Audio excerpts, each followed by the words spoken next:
Hello friends, this is Arnika and welcome to Study with Anvi sir।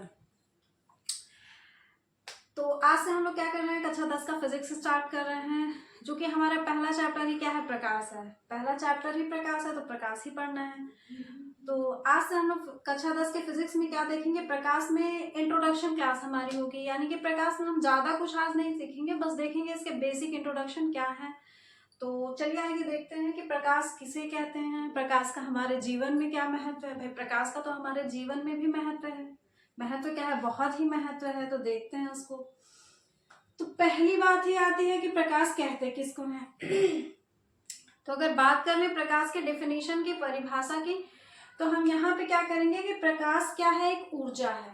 भाई एक ये क्या है, एक एनर्जी है। प्रकाश एक ऊर्जा है। अगर ये ऊर्जा है तो ये ऊर्जा हमको क्या करती है, या हमारे किस रूप में ये हमारे उपयोग में आती है। भाई सबको पता है कि प्रकाश की सहायता से हमें वस्तुएं दिखाई देती हैं। तो प्रकाश क्या हुई, एक ऊर्जा हुई जिसकी सहायता से हमें वस्तुएं दिखाई देती हैं। ठीक है, क्लियर। प्रकाश क्या है, प्रकाश एक प्रकार की ऊर्जा है जिसकी सहायता से हमें वस्तुएं दिखाई देती हैं। तो ये हम लोग क्या लिखते हैं डेफिनेशन की, प्रकाश क्या है, एक प्रकार की ऊर्जा है।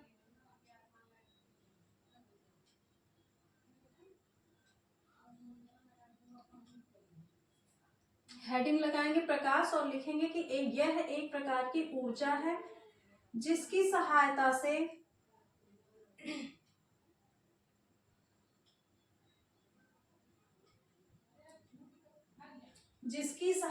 से हमें वस्तुएं दिखाई देती हैं।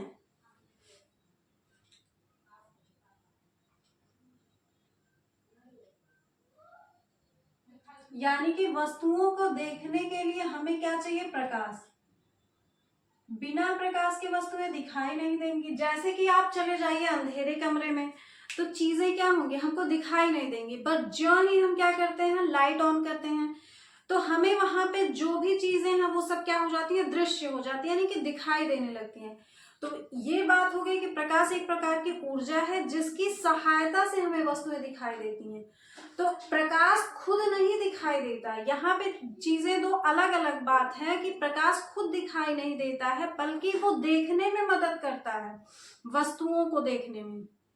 किस तरह से, प्रकाश जब किसी वस्तु पे पड़ेगा तो उस वस्तु से क्या होंगी, प्रकाश की किरणें परावर्तित होंगी और हमारी आंखों तक पहुंचेंगी, जिसके फलस्वरूप हमें वो वस्तु दिखाई देगी। हमको ये मार्कर देखना है तो इस लाइट का जो होगा परावर्तन हुआ है, प्रकाश की किरणें इस मार्कर पे पड़ी हैं और यहाँ से रिफ्लेक्ट होके हमारी आंखों पे आई हैं, जिसके बाद हमको ये मार्कर दिखाई दे रहा है। अगर इस रूम में क्या हो, अंधेरा हो, बिना प्रकाश की चीजें क्या होंगी, परावर्तित ही नहीं होंगी, तो वहां पे हमको वो चीज दिखाई नहीं देगी। ठीक है, यानी कि प्रकाश खुद नहीं दिखाई देता है, वो एक माध्यम है जिसकी सहायता से हम वस्तुओं को देख पाते हैं। प्रकाश वस्तु पे पड़ता है और वहां से वो परावर्तित होती हैं प्रकाश की किरणें, और उसके बाद वो पड़ती हैं मनुष्य की आंखों पर, जिसके बाद हम उस वस्तु को देख पाते हैं। ठीक है, ये हो गई प्रकाश की परिभाषा और प्रकाश की बातें। उसके बाद में अगर प्रकाश की सहायता से हम वस्तु को देख पाते हैं तो कुछ ना कुछ तो प्रकाश स्रोत होंगे, यानी ये प्रकाश निकलता कहाँ से है, मिलता कहाँ से है। तो इसमें हमारे दो तरीके के प्रकाश स्रोत आते हैं। पहली बात तो हर एक चीज क्या है, कोई भी चीजें मानव निर्मित है और कोई चीजें क्या है, नेचुरल है, यानी जिसको हम कह सकते हैं प्राकृतिक है। तो प्रकाश स्रोत का भी सेम यही केस है कि प्राकृतिक प्रकाश स्रोत भी होते हैं और कुछ कृत्रिम प्रकाश स्रोत यानी कि मानव निर्मित प्रकाश स्रोत होते हैं। तो अगर प्राकृतिक प्रकाश स्रोत की बात कर लें तो जैसे क्या हो गया, सूर्य हो गया। भाई हमको वो बिना वजह के, और सूर्य को कोई जला नहीं रहा है, सूर्य खुद ही क्या हो रहा है, उसके अंदर खुद इतनी ऊर्जा है, इतना प्रकाश है कि वो हमको दे रहा है, यानी कि सूर्य की ही तो रोशनी में हमको चीजें दिखाई देती हैं।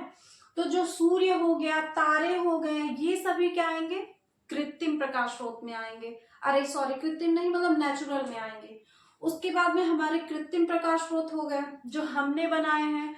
भाई उजाले के लिए हमने कैंडल्स बनाया है, मोमबत्ती, ये लाइट बनाया है, ट्यूबलाइट जिसको हम कह लें, विद्युत बल्ब। तो ये सभी क्या होगा, यानी कि मोमबत्ती की बात कर लें, विद्युत बल्ब की बात कर लें, तो ये जो प्रकाश स्रोत हुए हमारे, ये क्या कहलाएंगे, कृत्रिम प्रकाश स्रोत। और सूर्य और तारे जो प्रकाश स्रोत हैं वो कैसे कहलाएंगे, हमारे प्राकृतिक कहलाएंगे। तो यानी कि ये प्राकृतिक और मानव निर्मित दो तरीके के प्रकाश स्रोत होते हैं। तो इसके आधार पे हम प्रकाश स्रोतों को दो भाग में भी बांट सकते हैं।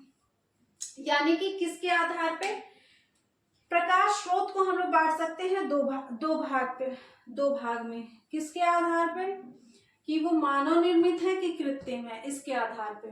तो पहला क्या हो गया हमारा, दीप्त प्रकाश स्रोत,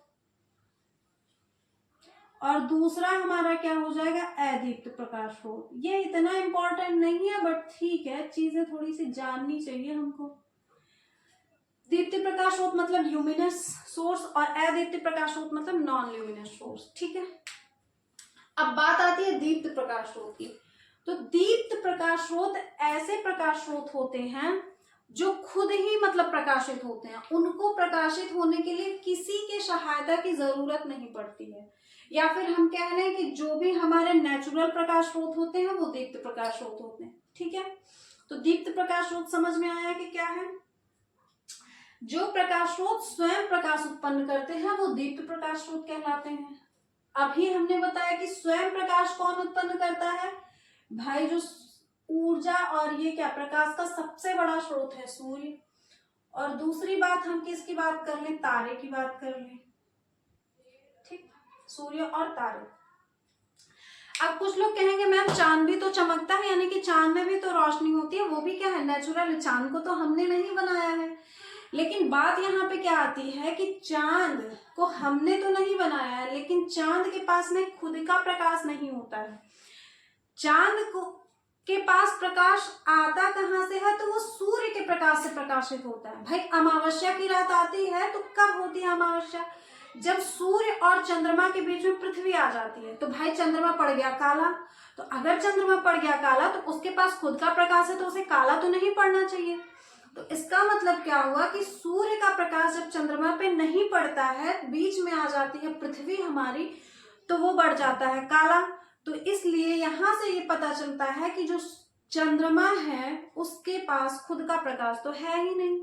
तो अगर खुद का प्रकाश नहीं है तो हम उसको दीप्त प्रकाश स्रोत में तो रखेंगे नहीं। तो अगर दीप्त में नहीं रखेंगे तो कहाँ पे रखेंगे, अदीप्त में रखेंगे, ठीक है, क्लियर। यहाँ पे हम कह सकते हैं ग्लास को भी कह लेंगे, यानी कि कांच की बात कर लें हम, तो उसको भी हम इसमें ही रख लेंगे, किसमें, अदीप्त प्रकाश स्रोत में रख लेंगे, ठीक है। अब दीप्त प्रकाश स्रोत हमारे क्या हो गए, सूर्य हो गया, तारे हो गए, और विद्युत बल्ब की भी बात हम लोग इसी में कर लेंगे, विद्युत बल्ब।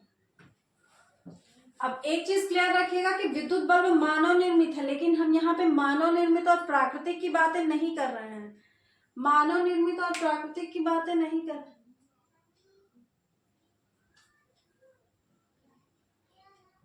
मानव निर्मित और प्राकृतिक की बातें नहीं कर रहे हैं। मतलब क्या है,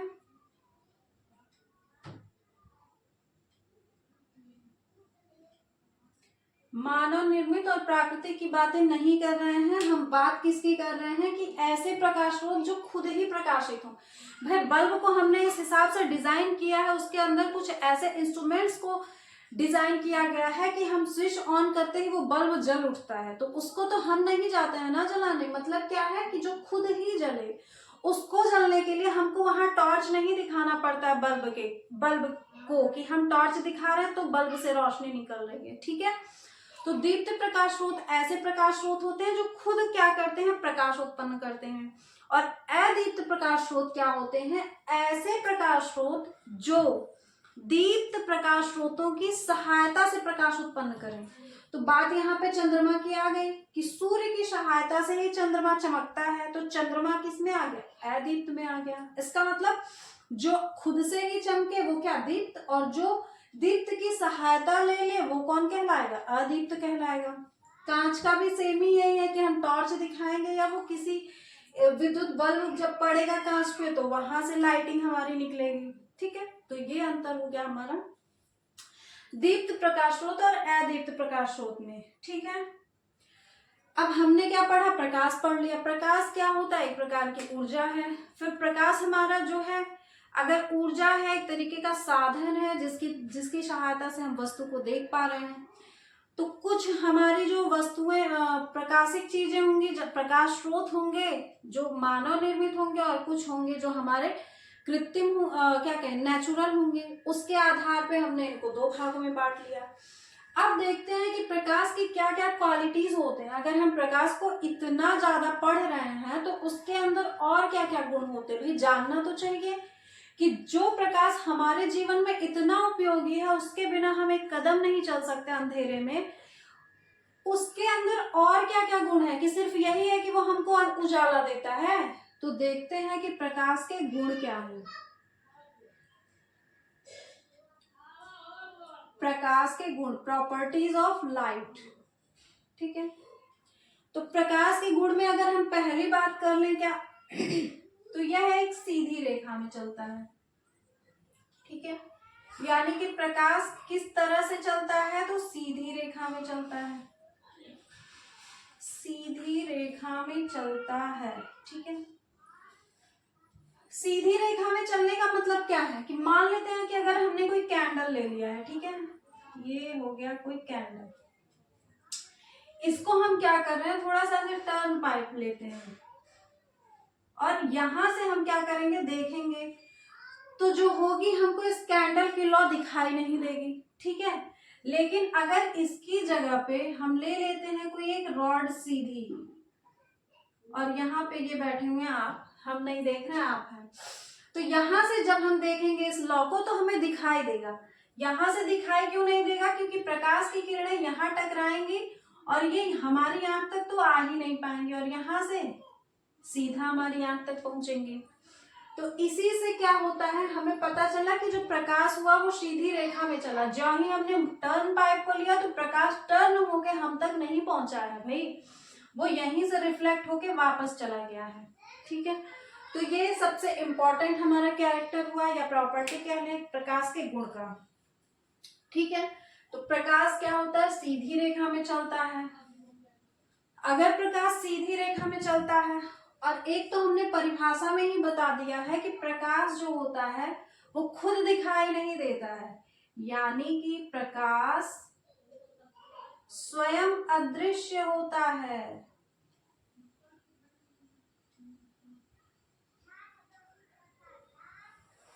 प्रकाश स्वयं अदृश्य होता है। आगे लिखेंगे किंतु इसकी सहायता से हमें वस्तुएं दिखाई देती हैं। ठीक है, ये भी प्रकाश का गुण है कि वो खुद तो नहीं दिखेगा, लेकिन वो क्या करेगा, हमको वस्तुएं दिखाने का कार्य करेगा।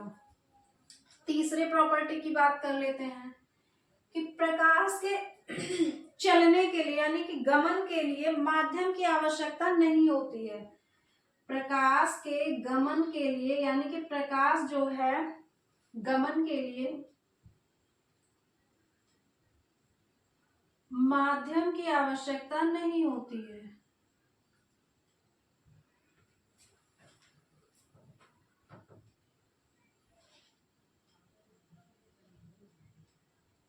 प्रकाश के गमन के लिए माध्यम की आवश्यकता नहीं होती, इसका मतलब प्रकाश निर्वात में भी गमन कर सकता है। ठीक है, तो अगर प्रकाश निर्वात में गमन कर सकता है तो निर्वात में प्रकाश की चाल जो कि हमको हमेशा याद रखनी ही पड़ेगी, निर्वात में प्रकाश की चाल वो कितनी होती है,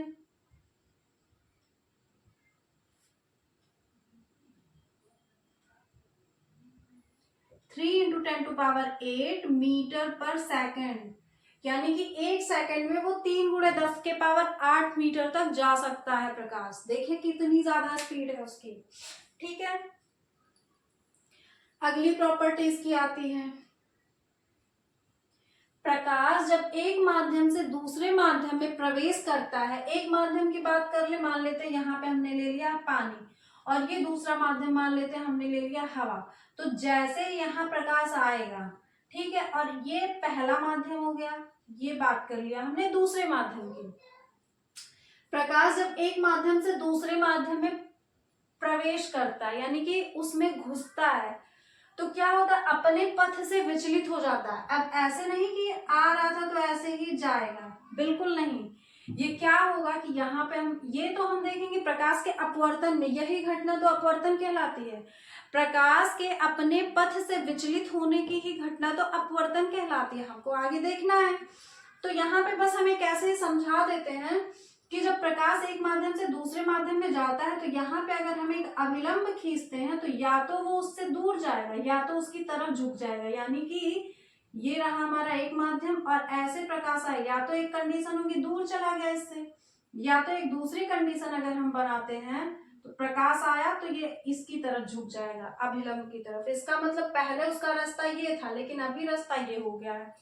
तो प्रकाश जब एक माध्यम से दूसरे माध्यम में जाता है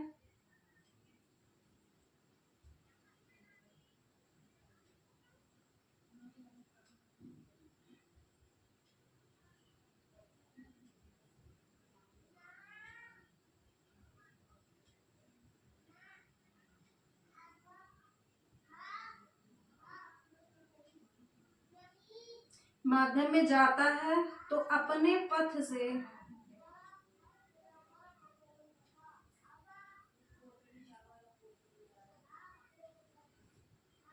विचलित हो जाता है। ठीक है, विचलित होने का मतलब है कि रास्ता वो भटक जाता है, या तो दूर चला जाता है या तो पास आ जाता है। ठीक है, जैसे आज के जमाने में लोग मोबाइल खोलते हैं पढ़ने के लिए और रील्स पे नजर जाते ही वो पढ़ाई से भटक के रील्स पे चले जाते हैं। उसी तरह प्रकाश का भी हाल है कि वो एक माध्यम से दूसरे माध्यम में ज्यों ही एंट्री करेगा वो क्या करेगा, वो भी अपना रास्ता बेचारा भटक जाता है। वो सोचता है मैं इधर जाऊं या इधर जाऊं। ठीक है, तो ये हो गए प्रकाश के ये भी गुण। अगले गुण की बात कर लेते हैं। तो प्रकाश जो होता है वो विद्युत चुंबकीय तरंगों के रूप में चलता है। प्रकाश जो होता है वो विद्युत चुंबकीय, छठवां नंबर, प्रकाश विद्युत चुंबकीय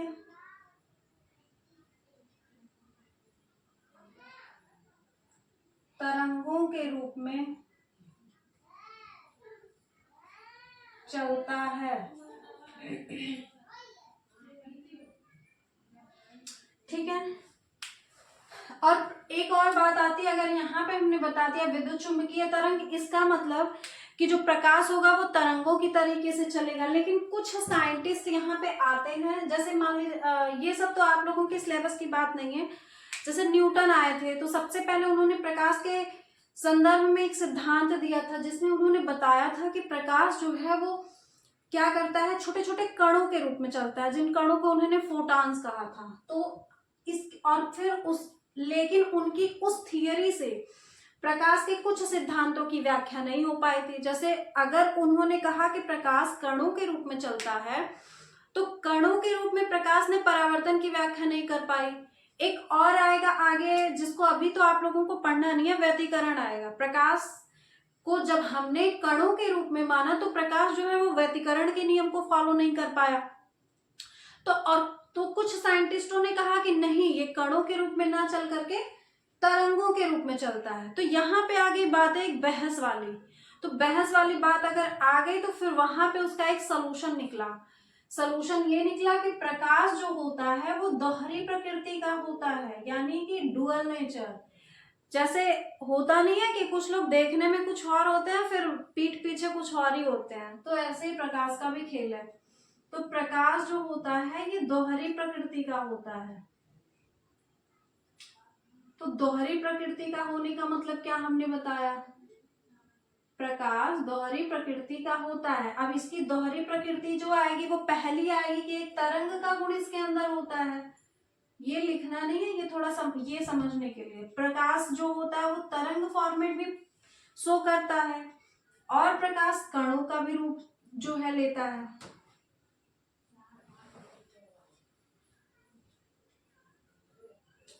ठीक है, व्यतिकरण का मतलब क्या होता है, मान लेते हैं जैसे समझने के लिए हम ये बताते हैं, मान लीजिए कि हमने एक टॉर्च से क्या किया, दीवार पे जलाया, फिर हम क्या करते हैं उसी वहीं पे क्या करते हैं दूसरी टॉर्च भी जलाते हैं।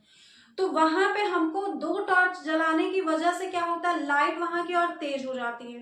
तो अगर प्रकाश कणों के रूप में चलता है तो जो हमने एक टॉर्च जलाया था और दूसरे टॉर्च, तो यहाँ मानते हैं ये हमने जला दिया टॉर्च, ये इधर इसकी लाइट जा रही है, ये हो गया दीवार, मतलब यहाँ तक पहुंचा देते हैं।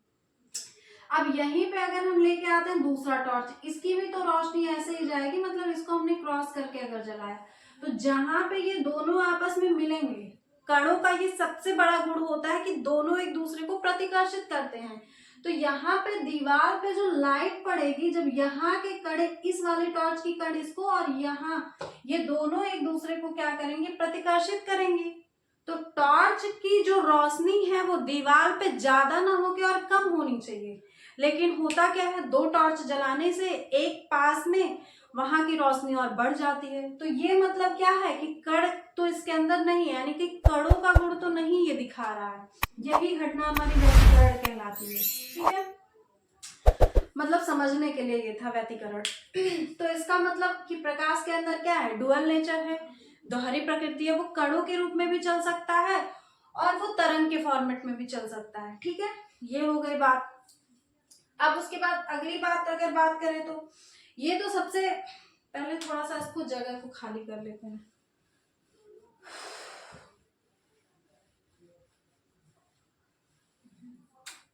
7 हो गया, 8वां लिख लेते हैं कि जो प्रकाश है उसके अंदर सबसे बड़ा गुण कैसा होता है, परावर्तन का गुण होता है। ठीक है, परावर्तन का मतलब क्या होता है कि प्रकाश चमकदार पृष्ठों से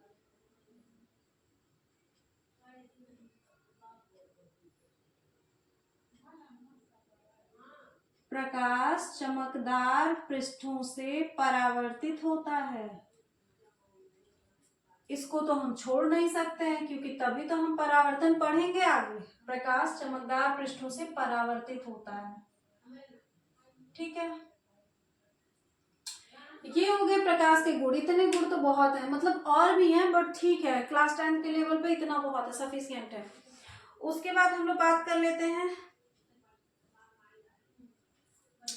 प्रकाश सीधी रेखा में चलता है। प्रकाश स्वयं तो अदृश्य होता है लेकिन प्रकाश की सहायता से हम वस्तुओं को देख पाते हैं। प्रकाश जो होता है वो विद्युत चुंबकीय तरंगों के रूप में चलता है और प्रकाश एक सीधी रेखा में भी चलता है।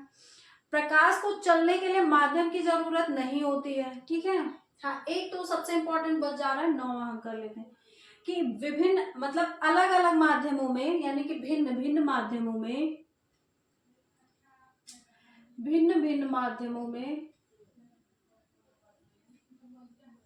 प्रकाश की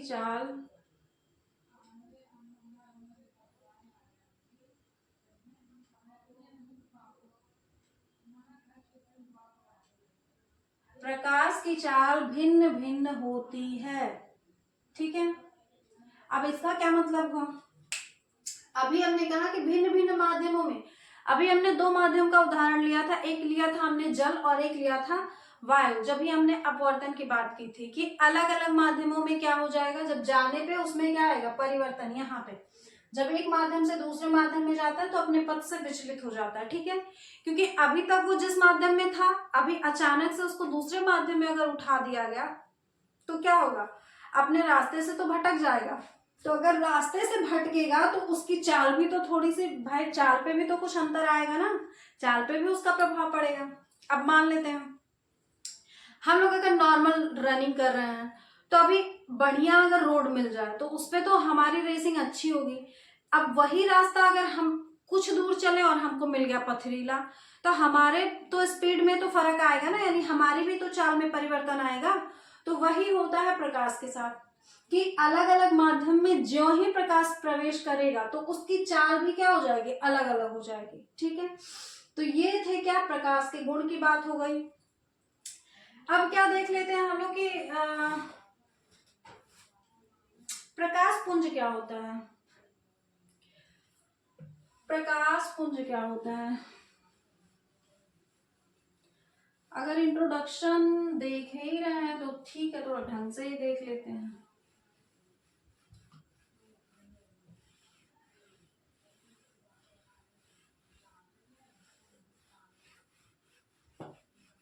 प्रकाश पुंज, ठीक है,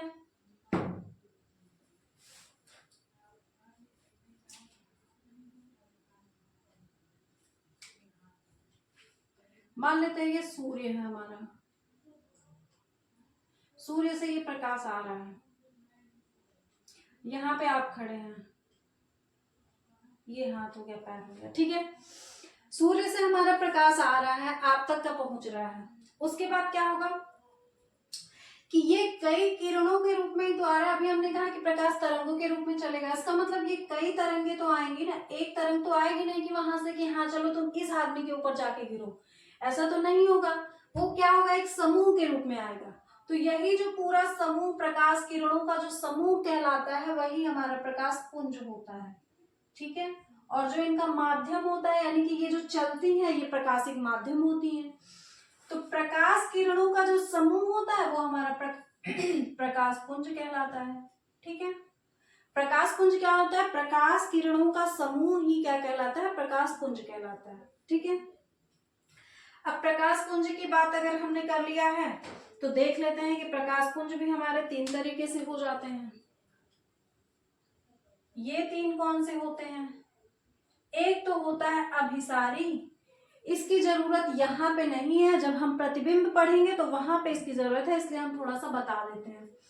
एक हो गया अभिसारी प्रकाश पुंज, एक हो गया अपसारी प्रकाश पुंज, इन्हीं दोनों को हमको पढ़ना है।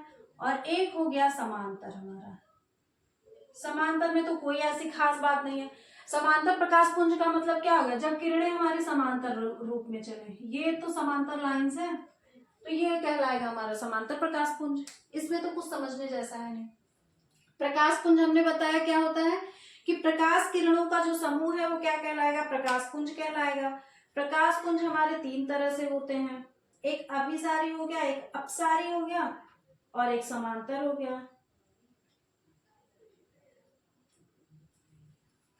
अब बात कर लेते हैं अभिसारी की।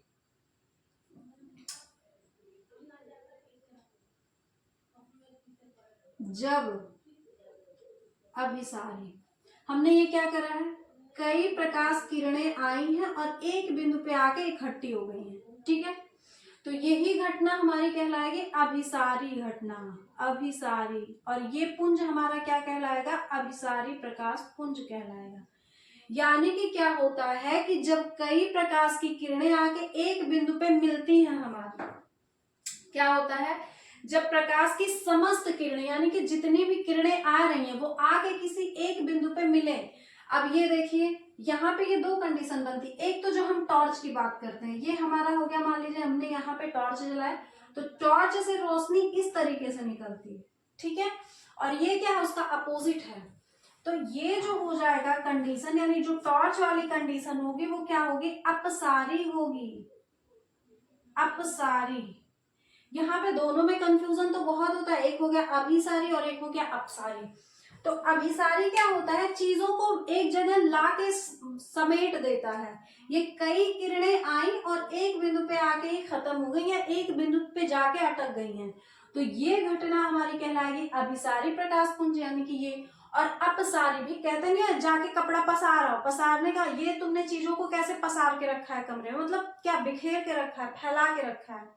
तो अपसारी का मतलब फैलाना, इसका मतलब एक पुंज से या एक बिंदु से किरणें क्या होंगी, पसर जाएंगे, मतलब फैल जाएंगे। ठीक है, तो ये अपसारी और अभिसारी में अंतर के लिए आप ऐसे समझ सकते हैं, अपसारी मतलब चीजों का फैलना, यानी कि एक जगह से किरणें फैल के निकलेंगी और जब किरणें आके एक जगह मिलेंगी यानी फैलेंगी नहीं, समेटी जाएंगी, वो क्या कहलाएगा, अभिसारी। इसकी जरूरत हमको जब हम पढ़ेंगे क्या, लेंस पढ़ेंगे, दर्पण पढ़ेंगे, तो वहां पे जरूरत आएगी। तो ये हो गया हमारा अभिसारी प्रकाश पुंज और एक हो गया अपसारी प्रकाश पुंज। यानी कि जब सारी प्रकाश किरणें एक बिंदु से निकलती हैं तो वो अपसारी प्रकाश पुंज कहलाता है, और जब समस्त प्रकाश किरणें आके एक बिंदु पे मिलती हैं तो वो हमारा कहलाता है अभिसारी प्रकाश पुंज। और समांतर का तो कोई इसमें जाके हमको एक्सप्लेन करने की जरूरत ही नहीं है। तो ये था क्या, प्रकाश का हमने देख लिया है इंट्रोडक्शन। अब बचता क्या है, प्रकाश का परावर्तन, जो कि हमको एक ही क्लास में समेटना थोड़ा सा मुश्किल हो जाएगा। भाई चीजें समझ में भी तो आनी चाहिए, क्लास को इतना लंबा रखने का कोई मतलब नहीं है। तो हम लोग नेक्स्ट क्लास में देखेंगे प्रकाश का परावर्तन क्या होता है।